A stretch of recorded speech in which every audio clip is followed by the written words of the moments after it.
Bonjour. Ce que je vais faire aujourd'hui, c'est vous montrer comment que moi je m'y prends pour faire germer mes graines de citrouille géante.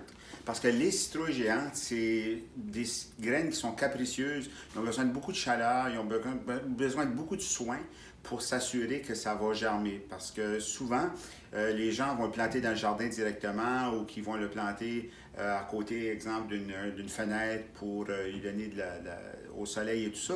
Mais le problème, c'est que quand c'est nuageux ou quand il fait plus froid la nuit, ben, les graines pourrissent. Donc, moi, je vais vous montrer comment est-ce que moi, je m'y prends pour faire germer les graines de citrouille.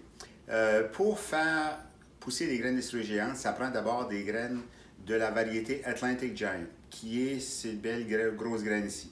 Moi, ce que j'aime faire, c'est que je lime un petit peu le côté de la graine, juste doucement, juste les côtés seulement un petit peu, pas le bout, vraiment juste le côté, et de limer graduellement comme ça, pour enlever une petite partie de la graine, des côtés de la graine ou de l'écorce, pour s'assurer que, pour lui aider à germer un peu plus facilement une fois qu'elle va être dans le sol. Ensuite, pour une période de 8 heures, j'aime les tremper dans l'eau. Donc, ce que j'ai fait ici, c'est que j'ai pris juste une assiette avec un papier, et j'ai mis les graines au fond. J'ai mis de l'eau dans l'assiette et j'ai recouvert comme ça, tout simplement, comme ça. Et je laisse ça pendant 8 heures. On voit les graines ici. Je peux même enlever tout ça. On voit les graines ici qui ont trempé pendant 8 heures pour s'engorger d'eau, puis les rendre plus faciles à germer aussi. Ce qui est important de faire aussi, c'est de mettre l'information, de garder en note, si vous l'avez, l'information sur la graine. Exemple, moi ici, j'ai mis les chiffres et l'information sur cette graine-là. Exemple, on prend souvent le poids de la citrouille mère, le nom du cultivateur, puis l'année finalement de la culture. Fait que la graine qu'il y a ici, c'est une graine de la 1037 livres que j'ai fait pousser l'année passée avec mon père. Donc, c'est juste pour les codes génétiques, là, pour être capable de comparer quelle graine qui performe le mieux et tout ça. C'est pour ça qu'on prend cette information-là.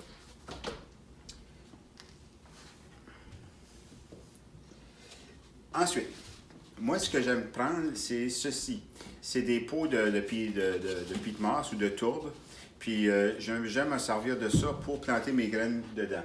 Ce que je fais, même si ça va se décomposer tout seul, ce que je fais, c'est que je prends un tournevis, tout simplement, puis je perce quelques trous, comme ça, sur le côté, pour que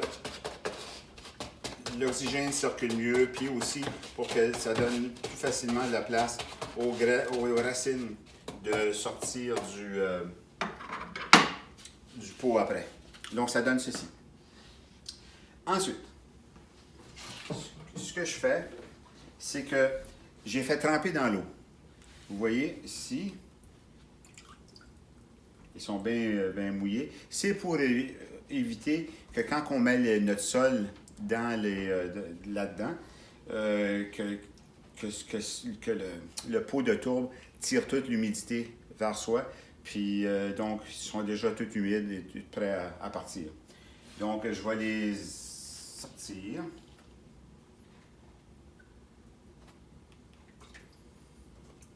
Et je vais mettre celui-ci à tremper. Voilà. Maintenant, une des choses les plus importantes pour faire partir les graines, c'est d'avoir un bon sol. Pas un sol trop dur, comme un sol de l'extérieur de jardin, puis tout ça risque d'être un petit peu trop compacté et tout ça. C'est que ce que je prends, c'est de la terre d'empotage ou du planting soil, qui est moi, celui que j'aime beaucoup prendre, c'est le Pro Mix, mais toutes les variétés d'empotage sont bonnes.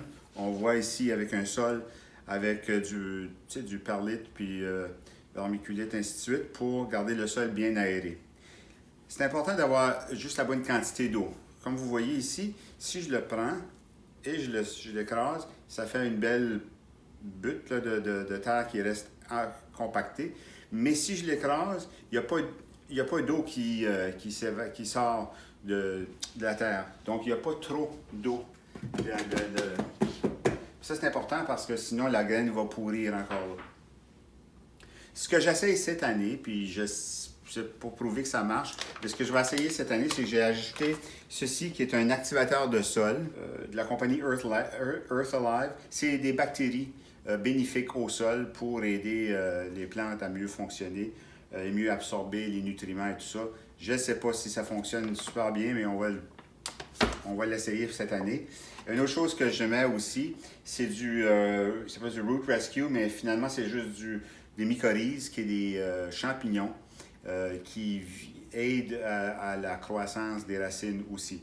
Donc ça aussi, j'essaie ça. J'en ai mis un petit peu dans mon sol d'empotage. C'est pas obligatoire, c'est quelque chose que j'essaie cette année. On verra si ça peut aider un petit peu. Et ça, je vais ajouter ça aussi au sol à l'extérieur, mais que je transplante mes citrouilles à ce moment-là. Alors, maintenant, on va planter. Je me prends un pot, comme ça, et je vais le remplir de terre. Je ne compacte pas nécessaire. Et tout ce qu'on va faire, c'est prendre la petite 1483 Butler ici, qui est une graine que j'ai eu un privilège d'avoir cette année. Fait j'ai hâte de voir ce que ça va donner. Et on la plante, tout simplement. Puis on laisse à peu près 1 centimètre et demi de 3/4 de pouce, à peu près 1,5 pouce, 3/4 de pouce de terre en surface de la graine. Vous la voyez ici au fond un petit peu. Et voilà. Et là, je mets mon bâton pour identifier la graine que j'ai plantée. Et voilà. Maintenant, le plus important reste à venir. C'est de lui donner de la chaleur à cette plante-là pour qu'elle soit capable la graine soit capable de sortir de terre, de germer rapidement, le plus rapidement possible. Ça prend habituellement 4-5 jours, parfois un petit peu plus, mais avant que ça sorte de terre. Donc, si vous avez des graines, le problème, c'est que souvent les gens ne donnent pas suffisamment de chaleur au plant ou à la graine. Et puis là, la graine a pourri. Si ça fait 7-8 jours que votre graine est plantée et qu'elle n'a pas germé, c'est malheureusement qu'elle a pourri. Une fois que la plante va avoir germé, on va le voir tantôt dans la vidéo, mais une fois que les feuilles vont avoir sorti, puis qu'elle va sous la lumière, les plantes sont beaucoup plus faciles à faire cultiver après ça, sont vraiment plus faciles à se laisser pousser. Le plus important et souvent le plus difficile, c'est la germination, puis de s'assurer qu'il y ait un bon sol, comme je vous dis, avec un genre moi j'utilise du ProMix, mais un bon sol d'empotage est important. Pas trop d'eau, comme ça, comme dans un pot comme celui-ci. Et puis, beaucoup de chaleur. Voici comment que moi je m'y prends pour la chaleur. Je vous montre ça. Alors voici. Ce que j'utilise, c'est simple. C'est une cooler, une glacière, comme ça. Puis comme vous pouvez voir, elle est pleine de terre parce que c'est ma glacière que j'utilise à tous les ans pour les citrouilles. Alors, ce que je fais, tout simplement, c'est que je dépose ceci dans le cooler, au fond. Et je remplis un gallon, soit un gallon de lait ou comme ceci, c'est un vieux gallon d'eau. Je le remplis d'eau très chaude, pas de la champlure, de l'eau très chaude. On va le déposer dans le cooler et on ferme le cooler. L'idée, c'est d'avoir une température d'autour de 85 degrés, 28 Celsius à peu près. Donc, l'important, c'est d'avoir de 85-90 degrés de chaleur constante. Pas comme sur le bord d'une fenêtre, c'est ça le problème. Le bord d'une fenêtre, il peut faire 28-29 dans le jour au soleil, mais aussitôt qu'il y a un nuage, ou aussitôt que la nuit, la température redescend à nouveau autour de 22 degrés, ce qui est vraiment trop froid pour faire germer des graines de citrouille. Donc, avec ça, un gallon d'eau chaude, je change l'eau 4 fois par jour. Matin, midi, souper Et avant d'aller me coucher, je change l'eau 4 fois par jour. On met un gallon d'eau chaude à tous les jours, 4 fois par jour. Et puis, les graines, après ça, on va voir, vont germer. Alors voilà, on décolle ça, puis on va venir voir à tous les jours comment ça va. On s'en parle.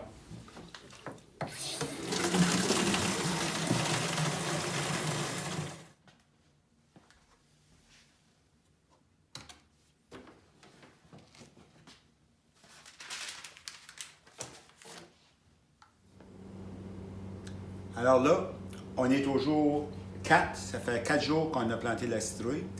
Je change l'eau 4 fois par jour. Puis on va voir qu'est-ce qui se passe. Comme vous voyez, j'ai une citrouille qui a germé.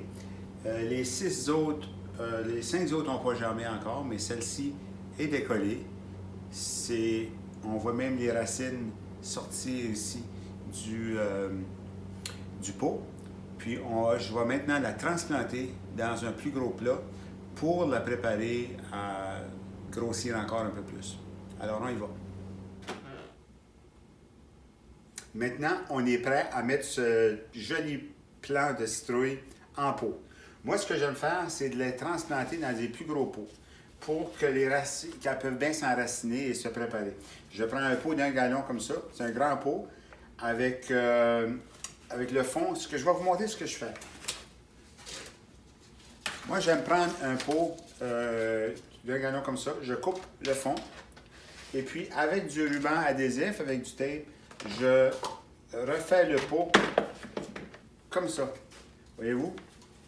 Avec le fond, avec le tape, tout le fond tient sur place. Et donc, je peux mettre ma terre, je peux mettre mon plant à l'intérieur. Quand je viens qu'à planter ma citrouille, j'enlève le fond, tout simplement.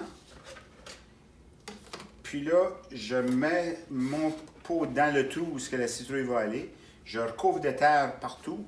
Et après ça, je prends mes côtés et je lève graduellement. Et je suis capable de sortir mon plant du pot sans endommager ou sans même déranger les racines. Parce que des plants de citrouille, ça n'aime pas beaucoup se faire transplanter. Donc, c'est important d'y aller avec beaucoup de délicatesse et beaucoup de douceur. Voici. Alors, je mets du sol, le même sol que j'ai mis la première fois, mon Pro Mix. Je vais aller l'installer ici au fond. Ça. Je le mets au centre. J'ai déjà mis de la terre jusqu'ici à peu près. Et là, on va aller installer de la terre. Doucement. Tout. Alors voilà.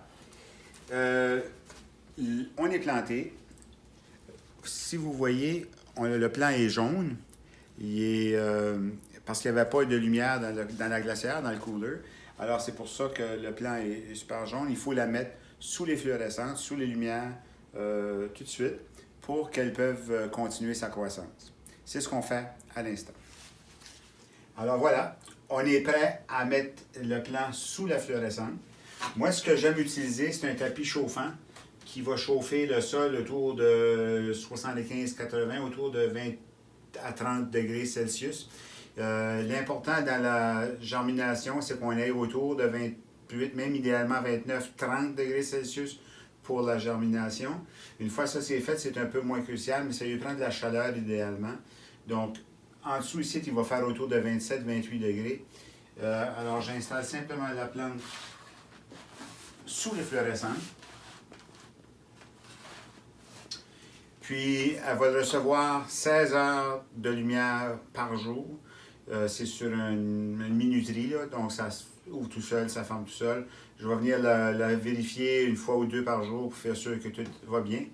Puis, quand elle va avoir 3-4 feuilles, dans à peu près 2 semaines d'ici, je l'amène au jardin, puis on va la transplanter à l'extérieur.